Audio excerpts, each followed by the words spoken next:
Okay, I'm very, very lucky to have the beautiful Rebecca French here having a fantastic Universal Mindset Technique session with me. So welcome, Rebecca, and thank you for being my little guinea pig today. Thank you, Kim. I'm really excited to be here. Now, we've had a little bit of a chat about what you need to do around the process. What we want to do is we want to get straight into it and see where we go from here. Now, with what you want to work on and what we want to clear today, we've decided that it's around anxiety around work opportunities because of your responsibility to bring in money. So does that still feel true? Yes. Yeah. In fact, responsibility stands out more than anything else. So that's obviously. It does, doesn't it? I can definitely feel that. Okay. So I need you to connect with that responsibility piece. And as you're connecting more with that level of responsibility, what are the feelings that come up, like the emotions? Letting my family down. Yeah. Putting all the burden on my husband to bring in finances because my business isn't doing as well as what he does. Fear that if I don't provide money for us, something bad's going to happen. Yeah. The fear of the unknown, I guess, is there too. And just, not being good enough, when I was a teacher, I brought in big bucks. I made more than he did. And now teaching doesn't speak to me and I'm following my heart, but it's not bringing in the same amount of money. And will it ever? Am I always going to be just that step away from being successful with what makes my heart happy? Interesting correlation there that you're bringing up. So you can actually see that you've gone deep really quickly because you can see that there is this comparison around what happened in the past and you can see that definitely as you're stepping into, I want to do what my heart lets me do, it's actually then equating to, well, I won't get paid for that. Yeah. I'm just going to write that down. And I really do feel like this is very heart-based, isn't it? Yeah. I was going to say when I worked all my other previous jobs where I was successful, I worked under other people. And this is the first time that it's me fully and completely. And that's scary, I guess, that I can't control the funds coming in like I could before. So. Okay. So I'm going to ask you another question. You just tell me the first thing that comes to mind. So if you let your family down by not making the money, what does that mean about you?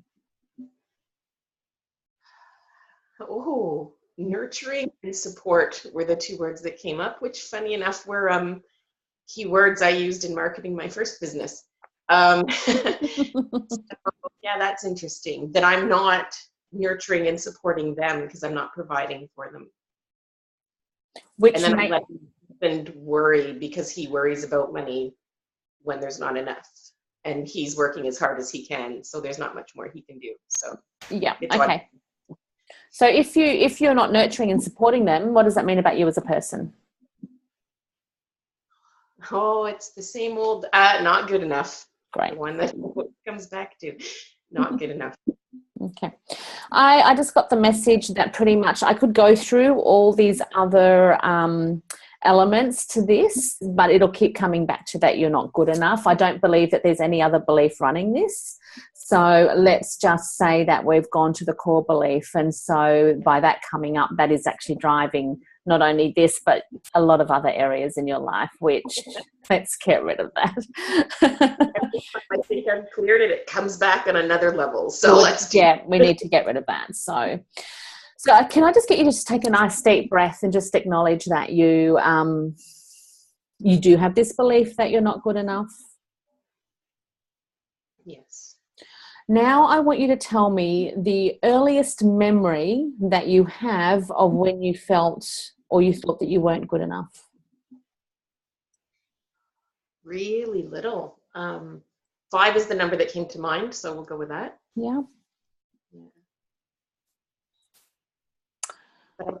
There's not a memory. It'll keep coming up. The more we talk about it, the more it'll come up. So because it's, especially when we're so young, we can create coping mechanisms and blocks around the experiences so that we can get by. And by doing this process, we actually can get in and find out exactly what was going on.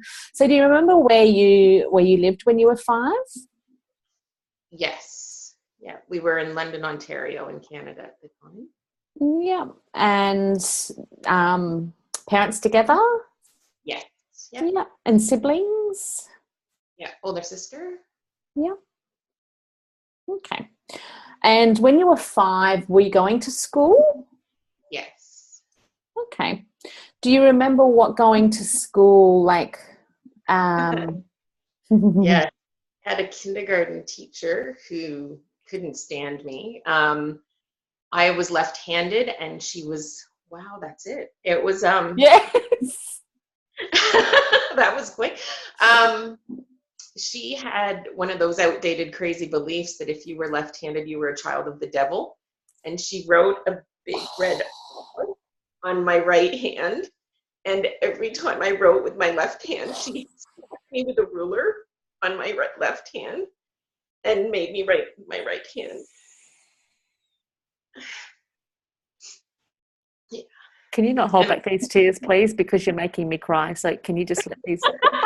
I really want you to go back to then, and I want you to put yourself in that place. Like, you need to release this. Can you tell me how you felt? I felt betrayed is the word that came forward. Like, I guess because you're supposed to trust a teacher, and I loved learning. I loved school, and she was like my first exposure to school because it was kindergarten. And I went from super excited to like hating going.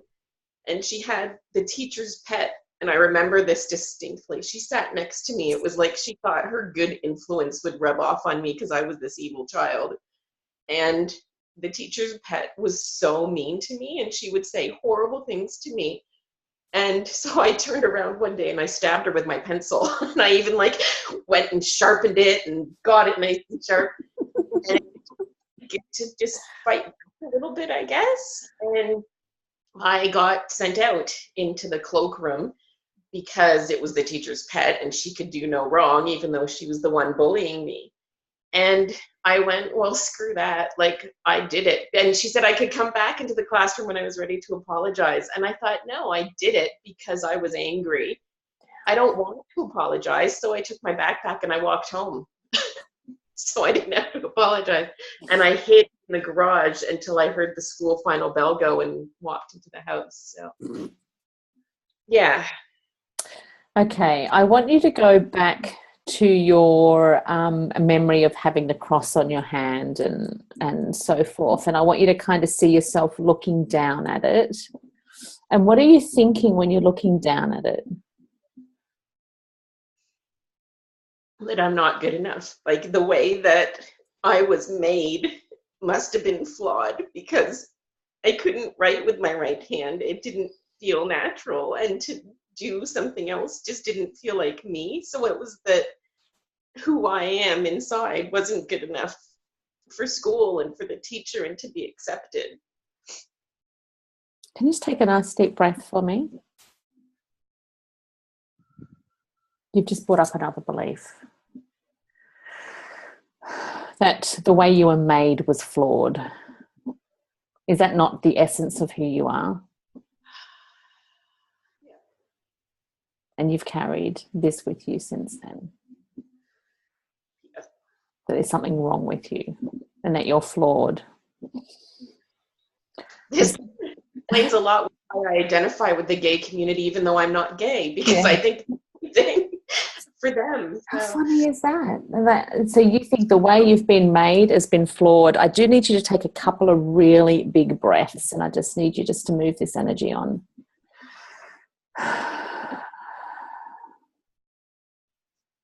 And as you're doing that, you might even have some other thoughts come to mind of all the other synchronicities around, seeing the gay people and thinking, I'm resonating with that, but I don't know why. There'll be so many other things that'll pop into your head around, why you felt certain ways, why things happened, and it's all because of this. Okay.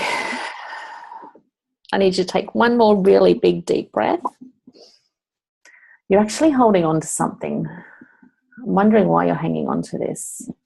It's heart space too. I can feel it. Mm-hmm. It's not leaving. Yeah. Okay, so if you let go of this, oh, hang on a sec, it's starting to move. If you let go of this, what will happen? What's your biggest fear if you let go of this?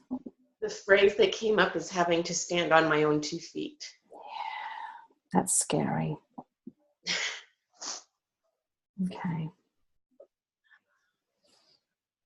Oh, no one to blame. Like I've been able to blame that teacher, but there's no one else to blame if I let. Thank you. Can you feel that energy moving now? Yeah. So you'll feel really goosebumpy, really lightheaded. This energy is going to keep moving now. So what happens? What happens is that this will keep moving for the next, I used to say 24 to 48 hours, but people are now experiencing even not going on to the third day of big shifts in the third day. Okay. Now, my very last question, might not be the last question, but it's on the process in the universal mindset process.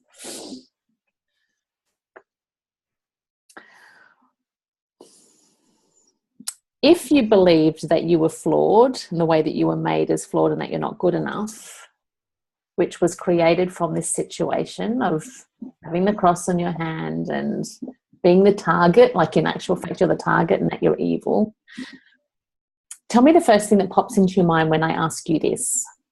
What is the truth? Ooh, I am perfect. Oh my God, yes! Yes!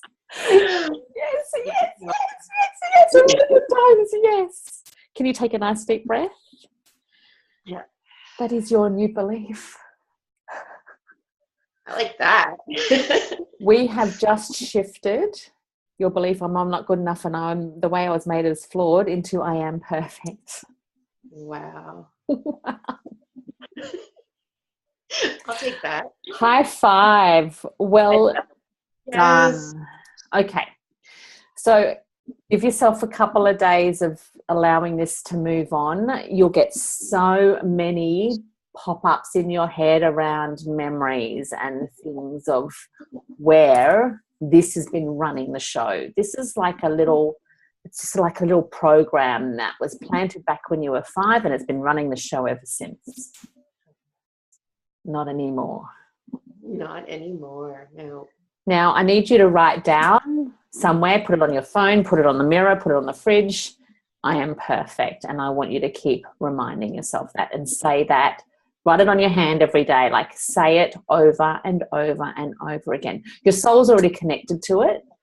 Yeah. It's already taken that on. Can you feel that? Yeah.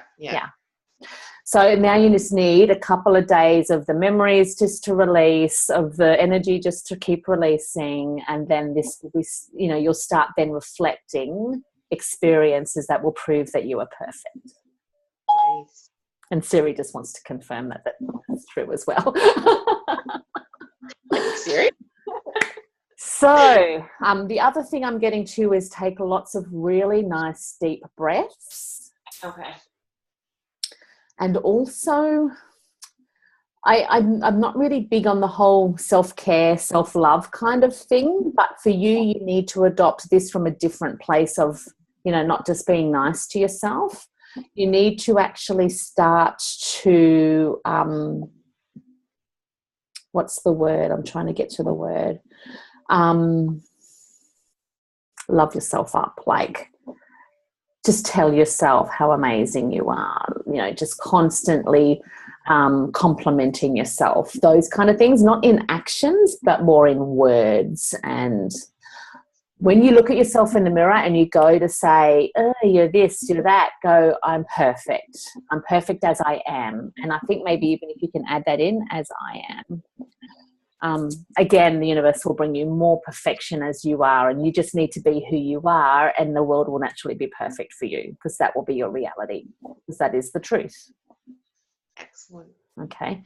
So And check into, like, because you had the anxiety around, you watch that anxiety will be gone, because you won't have that anxiety around making the money and being responsible and everything else, because that was all based around that pattern and that programming that was in there. So what I also would like for you to do, just quickly, if you want to just close your eyes and just say to the teacher, just thank you for allowing me to reconnect to myself. And yes, I lost myself for a little while, but now from this new awareness, you've reconnected to your level of perfection and who you really are. And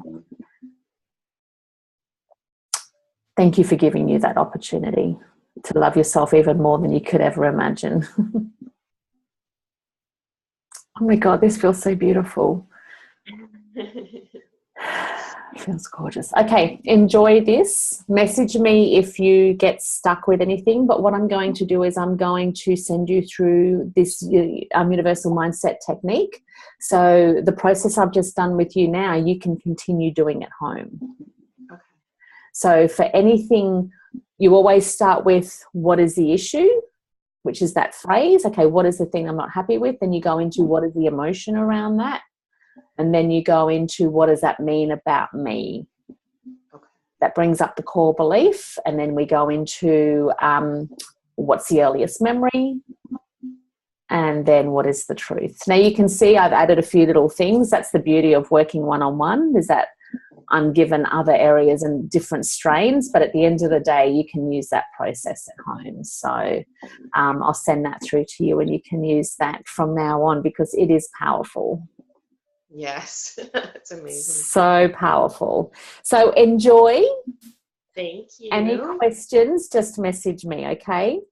Yeah. Thank you so much. My absolute pleasure, and let me know how you go, okay? Yeah. I'm sending you so much love and lots of big kisses, and just be kind to yourself. Give yourself a couple of days of just, drinking lots of water, eating good food, and if you feel like having a nap, have a nap. Just be kind to yourself and let the energy keep moving on, but be aware of all these pop-ups that are going to come up that will remind you of the old stuff that just needs it. So when a memory comes up, that's because of that. Oh, that's because of that. And then you go, yep, okay, see you later. Yep, gone, Yeah. gone. And enjoy being back to who you really are. Okay. Pure perfection. Love you, my darling, and thanks for coming on the call today. And I'd love to hear how you go. Take care. Bye. Bye.